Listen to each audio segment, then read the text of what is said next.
Buenas tardes, soy la doctora Alexma Guerra, creo que ya me presentaron. Esto de tipo virtual es un poquito diferente para todos, pero bueno, espero que sea de provecho para todos en cuanto a conocimientos.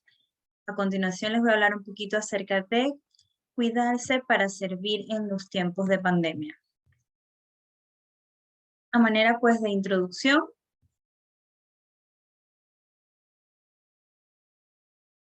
la situación pues provocada por la pandemia del COVID-19 está sometiendo pues a todos los profesionales de la salud a una excepcional sobrecarga tanto emocional como física, teniendo en cuenta las expectativas de la duración de la crisis, que en teoría vemos un poquito más la luz al final del túnel ahora que está saliendo lo de las vacunas, pero esto va a suponer pues una amenaza para nuestra integridad, la columna vertebral del sistema sanitario, que son las personas y los equipos quienes sostienen el mismo.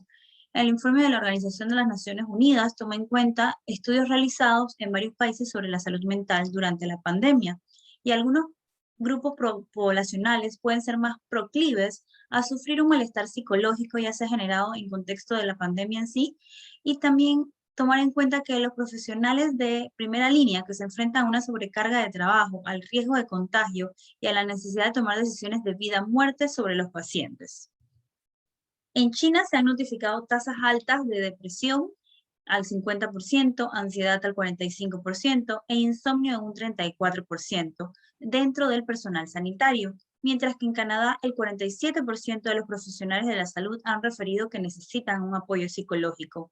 El distanciamiento social, pues que estamos acatando por estas normas del COVID-19 y tomando en cuenta que en nuestro país ha sido mucho más larga y más prolongada que en otros países, va creándonos una sensación de soledad, sumado a que estamos expuestos pues a muchísima información, a cambios en nuestra vida que nos va generando incertidumbre, ansiedad o frustración. Y aunque parezca normal lo que estamos sintiendo, es necesario que cuidemos de nuestra salud mental. Aquí pues les pongo una imagen de lo que podía soler ser antes de la pandemia, cuando estábamos en contacto pues con nuestros pacientes, que podíamos darles el apoyo o consultar inclusive con colegas de trabajo tranquilamente, sin necesidad de estar a 2 metros de distancia.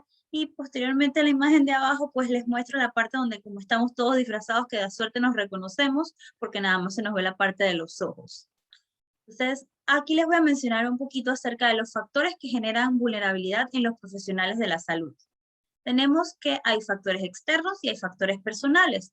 Dentro de los factores externos tenemos las reacciones de nuestra familia, puede ser rechazo, puede ser lamento de que no podamos verlo o una sobreprotección inclusive de familiares alrededor nuestro para que tengamos todas la parte más beneficiosa de, por decirlo así, cuando llegamos a casa, todas las comodidades, mientras que por otro lado, pues también puede estar la parte del rechazo. Tenemos pues la frustración, la sensación de injusticia, el riesgo por su salud, el exceso de noticias. Estos son todos factores externos, pero tenemos otros factores personales dentro de cada uno, que son las características psicológicas propias, lo que va sucediendo dentro del hogar, si hay discusiones, si tenemos estrés porque hay niños pequeños que quieren saludar enseguida cuando llegamos a casa y tenemos que mantener todavía esta distancia y correr para el baño para poder dejar la ropa que traíamos del hospital o de la calle. También tenemos los otros factores que son enfermedades propias, ya sea enfermedades crónicas o mentales, y pues otros factores que tenemos que es el no poder descansar psicológicamente y aumentar la tensión psicológica sin poder desahogarnos, porque de repente no lo queremos mencionar a nuestra pareja o a nuestros amigos o para no angustiarlos más. Entonces eso también trae una sobrecarga a nosotros mismos, porque si bien es cierto, el ser humano es sociable, por naturaleza, le encanta la parte de la socialización y tenemos que poder tener esa parte de conversar y desahogarnos, la famosa catarsis que decimos nosotros. Entonces, dentro de los síntomas emocionales que podemos presentar, tenemos que generalmente a los seres humanos nos tranquiliza la parte de saber que tenemos cierto grado de control y certeza de las cosas. En medio de toda esta incertidumbre, aumentan nuestros temores porque no sabemos y si va a llegar el resto de las vacunas de Pfizer y si no van a llegar, y si de repente a mi mamá o a mi papá que no, bueno, mi mamá y papá no tanto porque la mayoría de nuestros papás ya están en edad que les va a corresponder la vacuna, pero de repente nuestros hermanos o nuestros hijos que entonces están adolescentes o son niños y no les puede tocar la vacuna, todas esas son preocupaciones que tenemos acerca de la incertidumbre de lo que viene en el futuro. Pero estas reacciones son normales, ya que es una respuesta biológica de nuestro cuerpo. Y tomar en cuenta que mientras estuvo esto de la pandemia, con la cuarentena total, teníamos que permanecer en casa o, bueno, nosotros como personal de salud no tanto, pero nuestros familiares sí, y esto iba alterando ciertas rutinas y dinámicas que nos brindaban cierto equilibrio. Entonces, al tener estas reacciones durante la pandemia, podíamos tener diferentes síntomas emocionales o diferentes pensamientos, lo que era la ansiedad, las preocupaciones financieras, temores relacionados a nuestra salud o a la de nuestros seres queridos, una irritabilidad, impaciencia, ¿cuándo va a acabar esto? Tristeza, apatía y una sensación de irrealidad o desconexión con todo lo que ocurre a nuestro alrededor, pues precisamente permanecíamos estando en casa. Entonces, según la Organización Mundial de la Salud, ¿qué es la ansiedad? La ansiedad es un estado emocional displacentero que se acompaña pues de cambios somáticos y psíquicos. Puede presentarse como una reacción adaptativa o como un síntoma o síndrome que acompaña a diversos padecimientos médicos y psiquiátricos. No voy a entrar mucho a fondo en esto porque precisamente esta conferencia está dirigida más que nada a lo que podemos hacer nosotros para cuidarnos y poder entonces seguir trabajando en los meses que todavía dure la pandemia. Dentro de los otros síntomas, tenemos que puede haber tensión o dolor muscular, dolores de cabeza, palpitaciones, taquicardias, la sensación esta de suspiros o de falta de aire, la angustia, la inquietud, una incapacidad para relajarse, dificultad para concentrarnos, dificultad para dormir y cambios en el apetito. Entonces, aquí les quiero mostrar un estudio que se realizó en 450 participantes en una compañía aquí panameña del 18 al 28 de abril del año 2020, recientito había empezado la pandemia en nuestro país. Entonces, 8 de cada 10 personas reportaron dormir en horarios cambiantes, con un 73% que dormía en alguna medida menos que antes, siendo mayor la prevalencia en las mujeres. Entonces, en cuanto a la parte afectiva, el factor protector era el factor protector más practicado, la parte de la cercanía afectiva. Entonces, solo un 23% hacía ejercicio con frecuencia durante la cuarentena, más en los varones. Comparativamente, las mujeres reportaban dormir menos, comer más que antes y consumir más alcohol y comida no saludable durante la cuarentena. El 67% en este estudio se identificaba como un individuo emocionalmente autorregulado y adaptado a esta nueva realidad, donde mantener una actitud positiva era el principal pilar. Pero también teníamos que el miedo y la tristeza son las emociones más experimentadas durante la cuarentena. Un 60% sentía excesiva preocupación y tensión o nerviosismo y un 50% con irritabilidad o enojado fácilmente en alguna medida, mientras que el 35% experimentaba síntomas físicos de la ansiedad. Y de las mujeres de 40 a 49 años que residían en Panamá y Colón eran quienes más experimentaban cuadros de ansiedad generalizada. 6 de cada 10 personas se encontraban difícil la parte de la concentración y de disfrutar de las personas y actividades como solían hacerlo antes, y un 10% muchas veces se sentía culpable y triste desde que inició la cuarentena. Pero, ¿qué podemos hacer? Esta es la parte por la que les decía que no voy a ahondar tanto, sino qué podemos hacer nosotros como personal de salud para mantener nuestra salud mental y emocional en orden. El concepto de conducta de salud o un factor protector contempla pues los esfuerzos por reducir los patógenos conductuales y practicar conductas que actúan como inmunógenos conductuales. Es decir, que son los factores protectores, son influencias que nos van a reducir el impacto del estrés temprano y van a tender a predecir lo que son resultados positivos. Entonces, ¿qué va a hacer si la situación es demasiado estresante? Tenemos que reducir la estimulación, en donde que si vemos que vamos empezando a perder el control, debemos separarnos física y psicológicamente de la situación. Un paciente empieza a gritarnos. Entonces, en vez de contestar y gritar nuevamente para atrás, lo que hacemos es que denme un momento, tomamos un minuto, respiramos, vemos la situación y contestamos entonces posteriormente a este paciente que nos estaba gritando. Debemos racionalizar la situación. En una situación de estrés, la parte emocional siempre se va a poner por delante de la parte de los pensamientos. Debemos situarnos en lo que está ocurriendo en el aquí y el ahora. Y comprensión pues de la crisis, donde conviene recordar por qué es que estamos trabajando, cuál es el objetivo que nos justifica tanto estrés y esfuerzo. Lo hacemos porque es nuestro trabajo, lo hacemos por ayudar a otras personas, lo hacemos porque tenemos que seguir llevando pan a la casa, por ejemplo, y pues también tenemos que seguir cuidándonos porque cuando vamos a la casa hay otras personas en la mayoría de los casos que nos están esperando y no queremos contagiarles tampoco.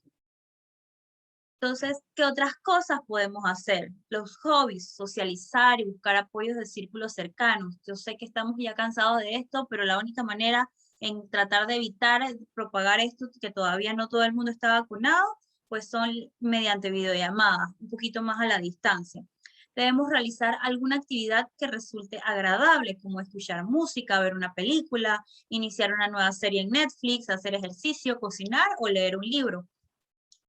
Los beneficios de practicar pasatiempos o hobbies es que nos desconectan pues de la rutina diaria, del estrés y de la ansiedad, nos ayudan a la salud mental y fomentan un poquito más la salud física y emocional, nos fomentan disciplina y creatividad dependiendo del tipo de hobby que sea, contribuyen al equilibrio mental al permitirnos vivir el momento sin preocupaciones, mejoran la vida social y por lo tanto la calidad de vida, evitan el sedentarismo, la soledad y el aislamiento.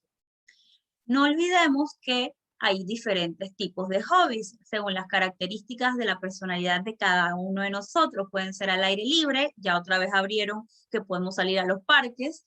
También otros que requieren de más concentración, otros artísticos, pintar mandalas o hacer algún otro tipo de pintura. Los científicos, ya sea en equipo o en absoluto silencio, como lo es leer un libro.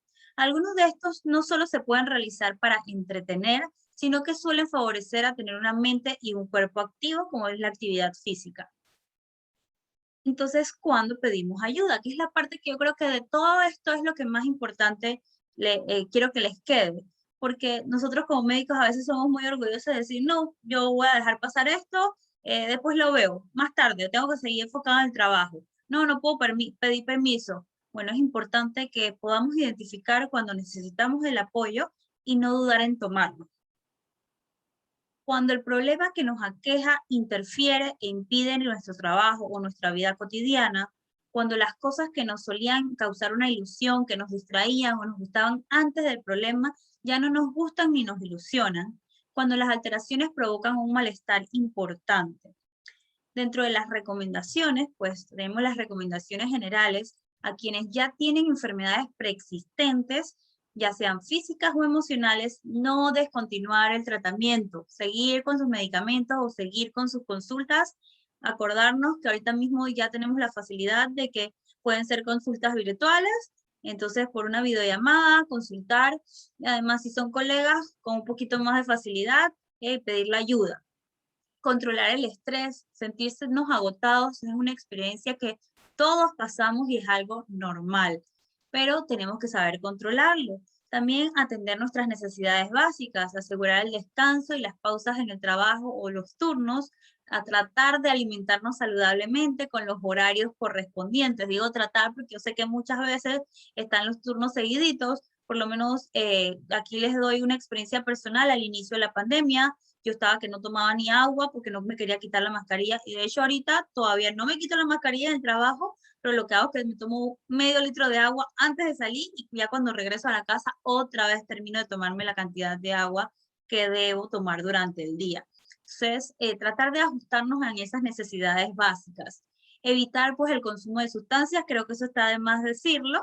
También mantener una adecuada higiene del sueño, planificar actividades fuera del trabajo. Estamos en cuarentena, no podíamos salir de casa, pero ya la levantaron, ya podemos planificar otro tipo de actividades.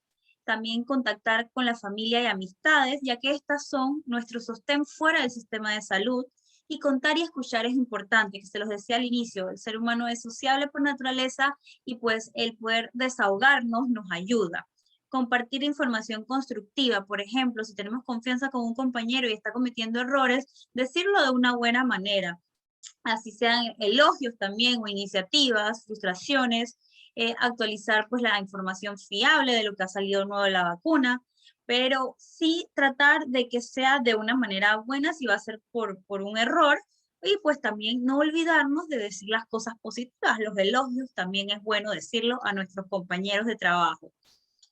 Entonces, aquí pues recordando las medidas que todavía tenemos que seguir tomando, Dentro de otras recomendaciones, reconocer pues que los síntomas que podemos tener y pedir ayuda si descubrimos que no podemos manejar nuestras emociones, buscar un profesional de salud mental, compartir y preguntar a colegas sobre las preocupaciones que se tienen, ya que esto libera la atención y evita que nos sobresaturemos, tener una buena área de descanso, respetando las distancias y medidas de higiene, reducir la fatiga y el estrés, alejarse pues del espacio de trabajo cada cierto tiempo, que esto nos ayuda a relajarnos, y en casa cambiarnos el chip, así cambiar de registro, dedicarnos a disfrutar de nuestros seres queridos, buscar estos momentos de aislamiento y de paz, conectar con amigos y con otros seres queridos.